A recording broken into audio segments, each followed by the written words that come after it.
Welcome students. आज हम बात करेंगे डायमेंशन ऑफ फिजिकल क्वांटिटीज में।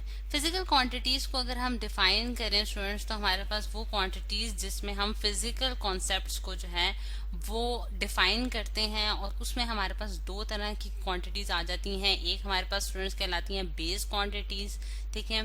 यहाँ मैं लिख भी देती हूँ कि हमारे पास एक है बेस क्वांटिटीज और एक हमारे पास है स्टूडेंट्स, हमारे पास दूसरी हैं जो कि हमारे पास कहलाती हैं ड्राइव क्वांटिटीज। अब ड्राइव क्वांटिटीज बेसिकली जो है, जैसा कि आपने पिछले लेक्चर्स में भी हमारे देखा है कि हमने बताया था कि जो हमारे पास ड्राइव क्वांटिटीज होती हैं वो बेसिकली बेस क्वांटिटीज से ही जो है वो निकली होती हैं, ठीक है। अगर बेस क्वांटिटीज की बात की जाए तो हमारे पास 7 वो बेसिक क्वांटिटीज हैं जिसके जरिए हम जो है वो फिजिक्स में बहुत सारे डिफरेंट फॉर्मूलाज जो हैं वो जनरेट करते हैं और उनके जरिए जो है ड्राइव क्वांटिटीज बनाते हैं। इनमें हमारे पास जो 7 क्वांटिटीज हैं उनमें हमारे पास लेंथ है, मास है, टाइम है, इलेक्ट्रिक करंट है, टेम्परेचर है, अमाउंट ऑफ अ सब्सटेंस है एंड ल्यूमिनस इंटेंसिटी है। इन सब की डिटेल जो है वो आपने बेसिक क्वांटिटीज के लेक्चर में देखी है स्टूडेंट्स। आज हम उनकी डायमेंशंस पे बात करेंगे। डायमेंशंस इन सारों की जो है वो हम डिफाइन करते हैं, उनको हम कैपिटल लेटर से डिनोट करते हैं। जैसा कि आप देख रहे हैं कि लेंथ को जो है वो हमने कैपिटल एल से डिनोट किया है, और इसकी जो जब नोटेशन करते हैं स्टूडेंट्स तो उसके लिए हम स्क्वायर ब्रैकेट यूज करते हैं और उसके अंदर हम उसका जो हमारे पास डायमेंशन है उसको हम इनक्लोज करते हैं उसके अंदर। जिस तरह से लेंथ का जो मैंने डायमेंशनली डिफाइन किया तो स्क्वायर ब्रैकेट के अंदर मैंने क्या लिखा है, कैपिटल एल लिखा है, ठीक। इसी तरह आप मैथ्स को देखें तो हम कैपिटल एम को जो है वो इंक्लोज करते हैं स्क्वायर ब्रैकेट्स के अंदर। इसी तरह हमारे पास टाइम को कैपिटल टी से हम डिनोट करते हैं, और फिर उसके बाद हमारे पास टेम्परेचर है स्टूडेंट्स और अमाउंट ऑफ अ सब्सटेंस है, और इस तरह से हमारे पास अमाउंट ऑफ अ सब्सटेंस जो है वो कैपिटल एन से जिस तरह से डिनोट होता है। अगर हम देखें स्टूडेंट्स कि हमारे पास जो डेराइव क्वांटिटीज हैं उनमें हम फॉर्मूला जो है जब लिखते हैं, जिस तरह से आप देखा है कि हम स्पीड का फॉर्मूला देखते हैं, फोर्स का देखते हैं, तो ये सारी हमारे पास क्या है, ड्राइव क्वांटिटीज हैं। और इनको हम बेसिकली यही जो हमारे पास बेसिक क्वांटिटीज हैं इनकी डायमेंशन यूज करके हम ड्राइव क्वांटिटीज की जो है वो डायमेंशंस बनाते हैं, ठीक। अब इसकी थोड़ी सी हम प्रैक्टिस कर लेते हैं स्टूडेंट्स कि हम किस तरह से इसको लिखेंगे। जिस तरह से अगर आपको मैं एक एग्जांपल के तौर पे अगर हम कहते हैं कि मुझे स्पीड की जो है वो डायमेंशन मैं निकालना चाहती हूँ, ठीक है। ये एज एन एग्जाम्पल जो है इसको हम देख लेते हैं कि स्पीड की डायमेंशन जो है वो हमारे पास क्या होगी। अब अगर हम स्पीड को डिफाइन करें स्टूडेंट्स तो स्पीड जो है वो हमारे पास क्या है, रेट ऑफ चेंज ऑफ क्या है, हमारे पास rate of change of displacement है, या फिर आप rate of change of distance भी कह सकते हैं, ठीक है। यानी कि अगर हम देखें कि टाइम के साथ जो चीज चेंज होती है, यानी कि डिस्टेंस जो चेंज होता है, रेट ऑफ चेंज, यहाँ मैं लिख भी देती हूँ, rate of change of distance, ठीक है।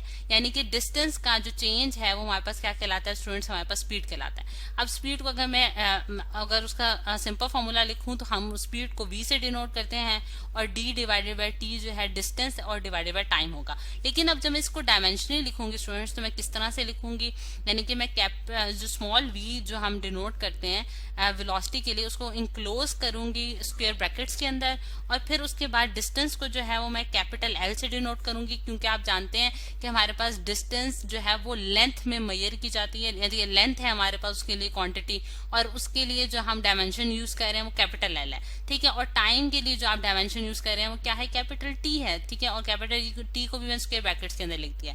तो ये और इस चीज को आप इस तरह से भी लिख सकते हैं कि कैपिटल एल जो है और टी जो है वो हम उसके ऊपर इनवर्स यानी कि -1 का निशान डाल देंगे, क्योंकि 1/t है तो t की पावर -1 हो जाएगी, ठीक है। यानी कि वो मैंने उसको जो है न्यूमिनेटर में लिख दिया है, डिनोमिनेटर से उठा के मैंने उस क्वांटिटी को न्यूमिनेटर में लिख दिया। अब ये जो है ये हमारे पास इस क्वांटिटी को जो है स्टूडेंट्स मैं कंबाइन करके भी लिख सकती हूँ। यानी कि अगर मैं v की डायमेंशन लिखना चाह रही हूँ तो मैं उसको किस तरह से लिख सकती हूँ स्टूडेंट्स कि हम l और t की पावर -1 जो है वो कंबाइन होके मेरे पास डायमेंशन बन जाएगी वेलोसिटी की, ठीक है। या फिर आप स्पीड भी कह सकते हैं इसको।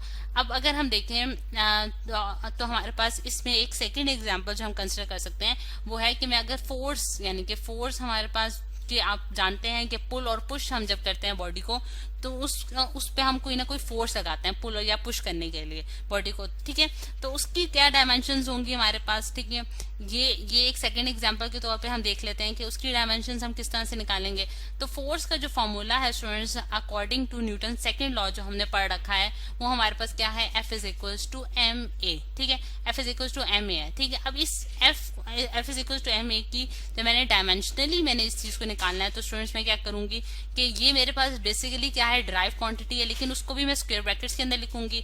और मैथ्स क्योंकि हम जानते हैं कि हम कैपिटल एम से डिनोट करते हैं, ये हमारे पास एक बेसिक क्वांटिटी है। अब एक्सेलरेशन जब आ जाता है, एक्सेलरेशन क्योंकि अगेन एक ड्राइव क्वांटिटी है, लेकिन ड्राइव क्वांटिटीज भी हमारे पास बेसिक क्वांटिटी से निकली हैं, जो कि हम एक्सेलरेशन को अगर मैं डिफाइन करूं स्टूडेंट्स तो हमारे पास क्या होता है कि मतलब कि हमारे पास rate of change of distance है पर यूनिट टाइम, यानी कि स्क्वायर ऑफ द टाइम के लिहाज से, ठीक है। तो यानी कि डिस्टेंस यानी कि d divided by T square हो जाएगा हमारे पास, d divided by T square, ठीक है। तो ये हमारे पास फॉर्मूला है एक्सेलरेशन का।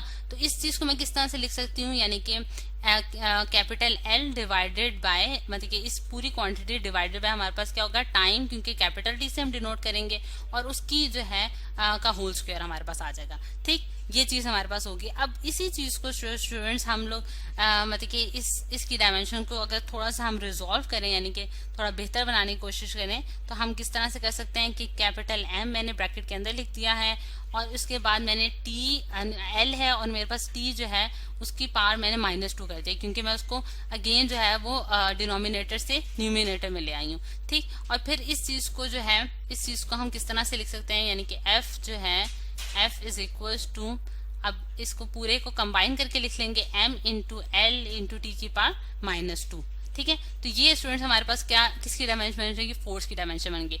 और यहाँ अगर आप देखें तो इसको हम थोड़ा सा करेक्ट कर लेते हैं स्टूडेंट्स, कि यहाँ मैं T जो स्क्वायर मैंने किया है इसको मैं जो है वो इनसाइड ही ले जाती हूँ, यानी कि यहाँ मैं इस चीज को जो है, यहाँ मैं इस चीज को यहाँ -2 लिख देती हूँ।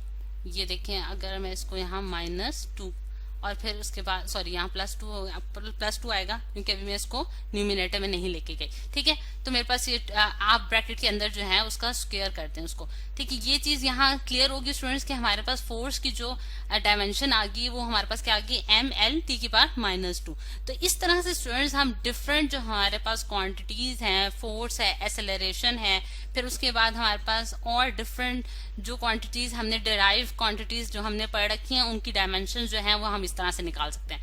अच्छा, अब ये जो हमने मेथड पढ़ा है, यानी कि इसको हम डायमेंशनल एनालिसिस कहते हैं स्टूडेंट्स, कि ये जो हमने मेथड पढ़ा है इसको हम क्या कहते हैं, यहाँ मैं लिख भी देती हूँ कि इसका जो नाम दिया गया है फिजिक्स में वो है डायमेंशनल एनालिसिस, ठीक है। यानी कि डायमेंशंस को एनालाइज करना, यानी कि उनके ऊपर गौर व फिक्र करना, ठीक है। तो डायमेंशन एनालिसिस जो हमने किया है डिफरेंट क्वांटिटीज का, ये मेथड हमारे पास डायमेंशन एनालिसिस कहलाता है।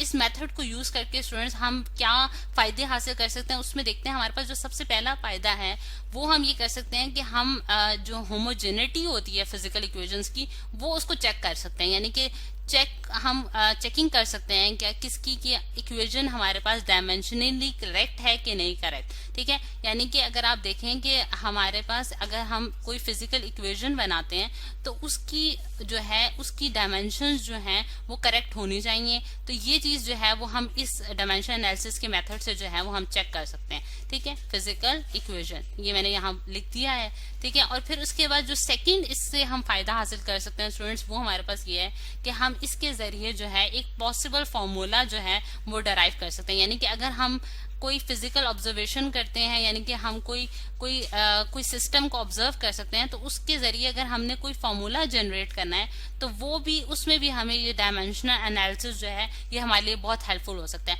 अब ये दोनों जो चीजें हैं स्टूडेंट, इनको डिटेल में हम जो है नेक्स्ट लेक्चर में डिस्कस करेंगे कि किस तरह से हम होमोजेनिटी चेक करेंगे फिजिकल इक्वेशंस की, और फिर हम और अगर हम किसी ऐसी मतलब कि हमारे पास कोई प्रोसेस है तो उसकी हम जो है फॉर्मूला किस तरह से उसका हम ड्राइव कर सकते हैं, ठीक है।